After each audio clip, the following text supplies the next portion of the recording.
السلام عليكم ورحمة الله تعالى وبركاته حبايبي، أتمنى تكونوا بخير. في خبر حصري: سفيان أمرابط يغادر المعسكر مباشرة إلى إيطاليا لأسباب هامة.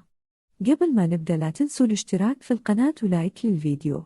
وفق موقع العرب الجديد، فإن سفيان أمرابط غادر معسكر منتخب المغرب مباشرة بعد نهاية مباراة الرأس الأخضر تجاه إيطاليا لأغراض وصفت بالهامة من دون إعطاء تفاصيل أخرى، وذلك بعد حصوله على ترخيص من المدرب الركراكي. ووفقا لمصدر مقرب من الجهاز التدريبي للمنتخب المغربي، فإن اللاعب أمرابط التحق بنادي من أجل تسوية بعض أموره الإدارية وربما تحديد وجهته المقبلة، ولا سيما في ظل توصله إلى العديد من العروض في الفترة الأخيرة. وأضاف متحدثاً للعرب الجديد: أمرابط منشغل كثيراً بوجهته القادمة ويريد أن يحسمها بسرعة، لهذا طلب من المدرب الركراكي إعفائه من السفر إلى جوهانسبورغ حتى يناقش عروضه مع نادي فيورنتينا قبل اتخاذ قرار بشأن الفريق الذي سيرتدي قميصه الموسم القادم.